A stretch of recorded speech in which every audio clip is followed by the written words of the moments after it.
আমি এখন public service commission West Bengal official ওয়েবসাইটে রয়েছি। আমরা ইতিমধ্যে জানি যে আমাদের পলিটেকনিক কলেজগুলোর জন্য যে ওয়ার্কশপ ইনস্ট্রাক্টরের রিক্রুটমেন্ট নোটিফিকেশন বের করেছিল তার রিটেন এক্সামিনেশন এই মাসের 11 তারিখে হতে চলেছে শনিবার কলকাতার বিভিন্ন সেন্টারগুলোতে, এবং সেন্টার লিস্টও দিয়ে দিয়েছিল। এবং তোমরা জানো আজকে 3 তারিখ, আজকের থেকে অ্যাডমিট কার্ড ডাউনলোড করার কথা, এবং সেই অ্যাডমিট কার্ডের ডাউনলোডের লিঙ্ক কিন্তু দিয়ে দিয়েছে। তোমরা অ্যাডমিট কার্ড ডাউনলোড করে নিতে পারো।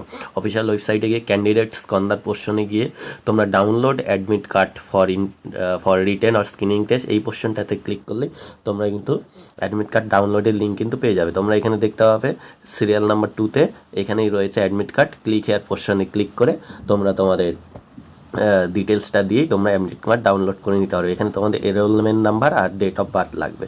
কারো যদি এনরোলমেন্ট নাম্বার ভুলে যাও তাহলে ফুল নেম আর ডেট অফ বার্থ দিলেও কিন্তু হয়ে যাবে। ঠিক আছে, আরেকটি আপডেট দেওয়ার আছে। সেই আপডেটটি হলো অবশ্যই একটি গুরুত্বপূর্ণ আপডেট। সেটা হচ্ছে হোয়াটস নিউ পোর্শনে গিয়ে, অর্থাৎ নোটিফিকেশনের পোর্শনে গিয়ে তোমরা একটা নোটিফিকেশন পাবে। সেটা হচ্ছে এখানে আনসুইটেবল বা ইনএলিজিবল ক্যান্ডিডেটের লিস্ট পাবলিশ করে দিয়েছে। তোমরা দেখে নেবে যারা তোমরা অ্যাডমিট কার্ড ডাউনলোড করতে পারছো না, অর্থাৎ তোমাদের অ্যাডমিট কার্ড ডাউনলোড হচ্ছে না, অর্থাৎ সেই ক্ষেত্রে তোমরা কিন্তু সেই ক্ষেত্রে সুইটেবল নয়।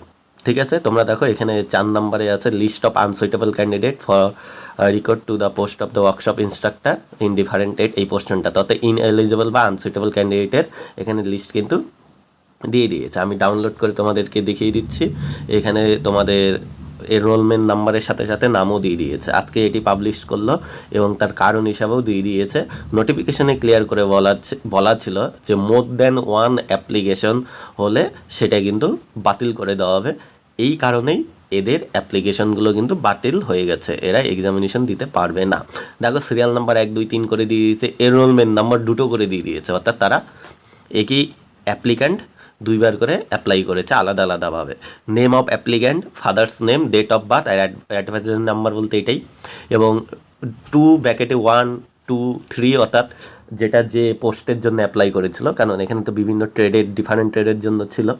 তো এখানে দেখো তোমরা দেখতে পাবে। তো এই কারণেই যারা অ্যাডমিট কার্ড ডাউনলোড করতে পারছো না, এখানে তোমরা তোমাদের নামটা দেখে নেবে নামটি আছে কি না। যদি থাকে তাহলে তোমরা ইনএলিজিবল, তোমরা এক্সাম দিতে পারবে না। তো টোটাল 23 জন ক্যান্ডিডেট, এখানে 23 জনের নাম আছে। এই 23 জনে তোমরা তোমাদের এক্সামটি দিতে পারবে না। ঠিক আছে, তোমরা ইনএলিজিবল এই ক্ষেত্রে। থ্যাংক ইউ পুরো ভিডিওটা দেখার জন্য। নেক্সট কোনো আপডেট নিয়ে